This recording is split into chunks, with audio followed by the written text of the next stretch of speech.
Prime minister ने ये बात बोली है और वो कह रहे थे कि भाई वो हिंदुओं की संपत्ति या हिंदुओं का की माल दौलत छीन करके अगर इंडिया ब्लॉक के लोग आ गए तो वो उनको सौंप देंगे, उनको उनमें तकसीम कर देंगे जो ज़्यादा बच्चे पैदा करते हैं, मतलब सीधे तौर पर। और बाद में उन्होंने मुसलमानों का नाम भी लिया।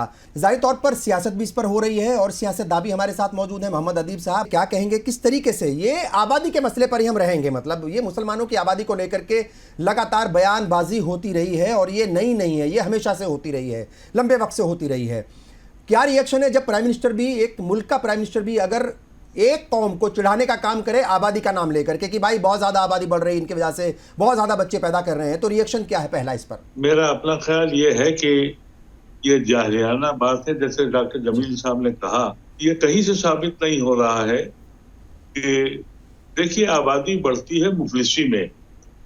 आप सिलम में जाइए तो वहां की आबादी इसलिए बढ़ जाती है कि इंसान दिन भर मजदूरी करता है, कोई रिक्रिएशन उसके पास नहीं है, वो खाना खाता है और फिर अपनी जिंदगी गुजारता है। आज के दौर में जबकि टेलीविजन आ गया है, बहुत से रिक्रिएशंस हो गए हैं, आबादी सबकी घट रही है और मुसलमानों की सबसे ज्यादा कम हो रही और वो इस बात को समझ रहे हैं। लेकिन ये सब इलेक्शन स्टंट है। इस पे वाई.एस. कुरैशी साहब ने भी एक बड़ी डिटेल किताब लिखी है। लेकिन ये मकसद जो है ये सिर्फ इलेक्शन के लिए हो रहा है, इसमें कोई हकायक नहीं है और ना ही इसको संजीदगी से लेना चाहिए, क्योंकि इलेक्शन के बाद ये मुद्दा फिर अगले 5 साल के बाद उठेगा। ये जो कोई डाटा नहीं दे रहे हैं, डाटा जो दे रहे हैं वो बता रहा है कि मुस्लिम ग्रोथ जो है वो कम होती जा रही है।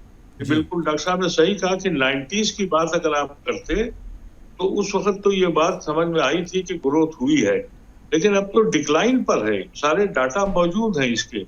ये सिर्फ इलेक्शन स्टंट है और इस पे मैं समझता हूँ कि ज्यादा तवज्जो देने की इसलिए जरूरत नहीं है कि इसको दुनिया जान चुकी है।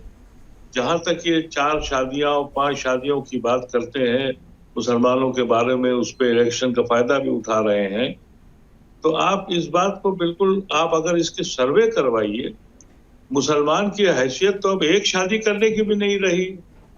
अगर आप गैर मुस्लिमों की तरफ जाएं, खासतौर से वो तबका हिंदुओं का जो बड़ा दौलतमंद हो गया है, वो एक तो जायज शादी करता है और 3 नाजायज शादियां करता है। तो सबके पास 3-3 4-4 औरतें हैं। जब कभी इनके पास, मुसलमानों के पास दौलत रही होगी, नवाबीन थे, पैसे वाले थे, तो 4-4 शादियां करते होंगे। अब तो एक शादी करना भी नहीं है। ठीक है, वैसा नहीं है, ये कहीं से ठीक है होता है। मैं किसी ऐसे मुसलमान को नहीं जानता इल्ला एक को जी कि जिसने 2 शादियां की। ठीक है, लेकिन मैं 5-7 अपने हिंदू दोस्तों को जानता हूं जिनकी 2-2 3-3 शादियां हैं, एक ऑफिशियल, 2 अनऑफिशियल। ठीक है, इस पे कोई डाटा गुफ्तगू नहीं होती, क्योंकि भाई उनके पास वेल्थ है, उनके पास हैसियत है, वो अफोर्ड कर सकते हैं। लेकिन आज का मुसलमान तो अफोर्ड कर ही नहीं सकता है।